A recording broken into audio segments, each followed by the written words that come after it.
देश में बीते 24 घंटे के अंदर 3 बड़े एनकाउंटर की चर्चा होती रही। तीनों मामले जघन्य अपराध के थे। इनमें से 2 एनकाउंटर यूपी में हुए जबकि एक महाराष्ट्र में। तीनों एनकाउंटर की कहानी क्या रही, यह हम इस वीडियो में जानेंगे। सबसे पहले बात सुल्तानपुर कांड एनकाउंटर की।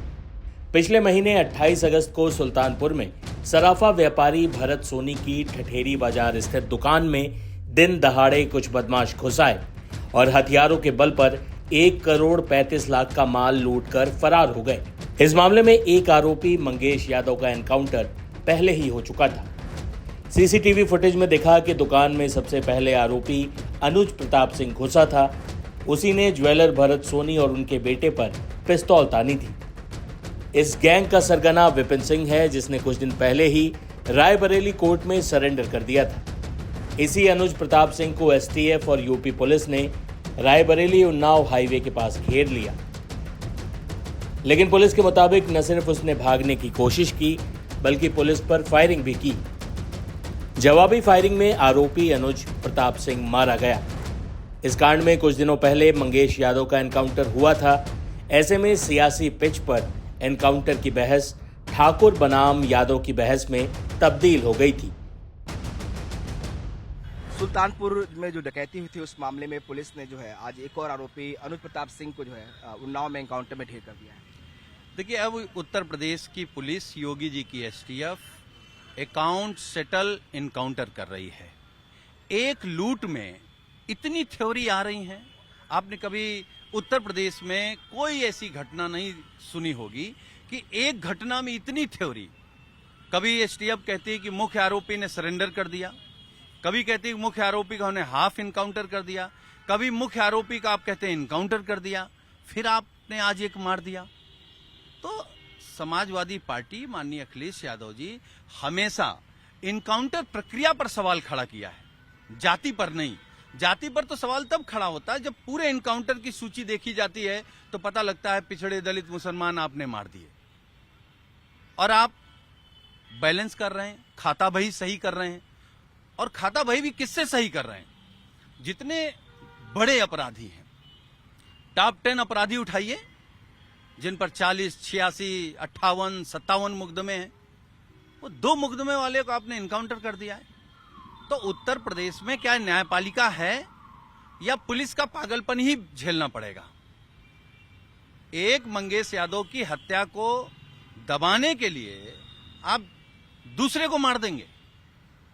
तो ये अकाउंट सेटल इनकाउंटर है जिसमें ना अब बीजेपी सरकार बचने जा रही है ना करने वाले बचने जा रहे हैं। हम लोगों, हमारे नेता माननीय अखिलेश यादव ने कहा था कि माननीय सर्वोच्च न्यायालय स्वतः संज्ञान ले कि उत्तर प्रदेश में क्या हो रहा है। अनुज प्रताप सिंह के पिता हैं, वो कह रहे हैं कि अखिलेश यादव जी जो कि मंगेश के एनकाउंटर के लिए सवाल उठा रहे थे कि एक जाति विशेष का एनकाउंटर हो गया है, इसीलिए पुलिस ने उनके बेटे का भी एनकाउंटर कर दिया है। नहीं तो ये तो पुलिस जवाब दे, क्या इसलिए किया है जो बात हम कह रहे हैं कि अकाउंट सेटल इनकाउंटर है? यही तो उनके पिता भी ये बात कह रहे हैं। और हम इनकाउंटर की प्रक्रिया के खिलाफ है समाजवादी पार्टी। हम उस हत्या को भी गलत मान रहे थे, अब हम अनुज सिंह को भी मरना गलत मान रहे हैं, क्योंकि पुलिस का काम न्यायपालिका से सजा दिलाना है, खुद अपनी पिस्तौल से सजा देना नहीं है। फिर तो पुलिस किसी को भी सजा देगी। आप जबरन सब कुछ कर रही बीजेपी सरकार। जबरन आप रिटायरमेंट करते हैं, जबरन ट्रांसफर पोस्टिंग करते हैं, जबरन भाजपा में शामिल कराते हैं, जबरन एफआईआर कराते हैं, जबरन इनकाउंटर करा रहे हैं। तो ये जबरन नहीं चलेगा उत्तर प्रदेश में। अब बात करते हैं मोहम्मद जाहिद एनकाउंटर की। गुवाहाटी एक्सप्रेस में 19-20 अगस्त की रात अवैध शराब की तस्करी रोकने की कोशिश में आरपीएफ के 2 जवानों जावेद खान और प्रमोद कुमार की हत्या कर दी गई थी। उनके शवों को चलती ट्रेन से ट्रैक पर फेंक दिया गया था। पुलिस जांच में पता चला कि इस घटना के तार बिहार के शराब माफियाओं से भी जुड़े हैं। हत्याकांड में शामिल 6 शातिर अपराधियों को गिरफ्तार कर लिया गया, जबकि मोहम्मद जाहिद फरार चल रहा था। इसके बाद जाहिद कैसे पुलिस की पकड़ में आया, किस तरह उसका एनकाउंटर हुआ, बता रहे हैं गाजीपुर के एसपी। कल रात को गाजीपुर में थाना दिलदार नगर क्षेत्र में STF नोएडा की यूनिट और थाना गहमर पुलिस एवं GRP दिलदार नगर के द्वारा एक संयुक्त एक ऑपरेशन था, जिसमें एक हमारा 1 लाख का वांछित अपराधी था जाहिद उर्फ सोनू, जो कि फुलवारी शरीफ पटना का रहने वाला था। जैसा कि आप लोग को जानकारी है कि 19-20 अगस्त की रात को एक घटना हुई थी, जिसमें बाड़मेर गुवाहाटी एक्सप्रेस में 2 RPF के जवानों की बहुत ही नृशंस तरीके से कुछ शराब तस्करों ने जवानों के द्वारा रोके जाने पर मार पीट कर गाड़ी से फेंक दिया गया था, जिससे उनकी दोनों की मृत्यु हो गई थी। उसी प्रकरण में जो अभियुक्तों के नाम प्रकाश में आए थे, पहले दिन से सभी टीमें संयुक्त रूप से उसमें काम कर रही थी। इसमें शुरुआत में 4 लोगों को गिरफ्तार किया गया था, उसके बाद 2 लोगों को अन्य को गिरफ्तार किया गया था, जिसमें एक 50,000 का इनामी था, जो कि क्रैकडाउन के बाद पकड़ा गया था। उसी के क्रम में लगातार हमारी कार्रवाई चल रही थी, तो एक सूचना प्राप्त हुई थी कि इस का जो मुख्य अभियुक्त, जो कि हमारा 1 लाख का इनामी है सोनू उर्फ जाहिद, वो दिलदार नगर दमनिया बॉर्डर पे आज ट्रेन में शराब लोड करने वाला था। तो वहाँ पर जब टीमें पहुँची उस जानकारी के आधार पर, तो इसने फायर झोंक दिया टीम पर। तो जवाबी फायर में इसको गोली लगी, जिसमें ये घायल हुआ। इसको तत्काल CSC ले जाया गया, वहाँ से इसको जिला अस्पताल रेफ़र किया गया, लेकिन अधिक रक्त बह जाने के कारण जिला अस्पताल के डॉक्टरों ने इसको मृत घोषित किया वहाँ पर। तो इसमें अभी वैधानिक कार्रवाई प्रचलित है और ये बहुत ही शातिर अपराधी था। इसके विरुद्ध कई मुकदमे पूर्व के शराब एक्साइज के एवं अपहरण आदि के वहाँ पर दर्ज थे और बहुत ही लंबे समय से ये यहाँ पर, इसको बूट लैगिंग कहते हैं, शराब तस्करी का काम ये करता था इस पूरे रूट पर।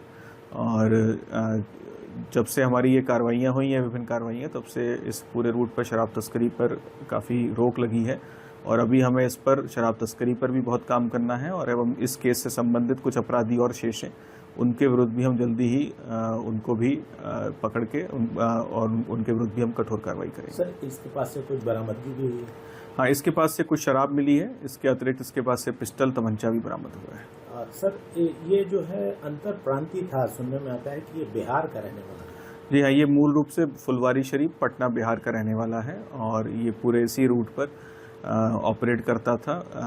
जो हमारे यूपी और बिहार के सटे हुए जिले हैं, वहाँ पे शराब तस्करी का कार्य करता है। सर, जो बाकी लोग जो इस मामले में नामजद हैं, क्या उनके लिए भी दबिश दे रहे हैं? बिल्कुल चल रहा है। अभी तक इस प्रकरण में कुल 7 अभियुक्तों के विरुद्ध कार्रवाई हो चुकी है। अभी कुछ लोग अन्य शेष हैं, उन पर भी इनाम घोषित है हम लोग की तरफ से और उनके विरुद्ध भी जल्दी ही कार्रवाई की जाएगी।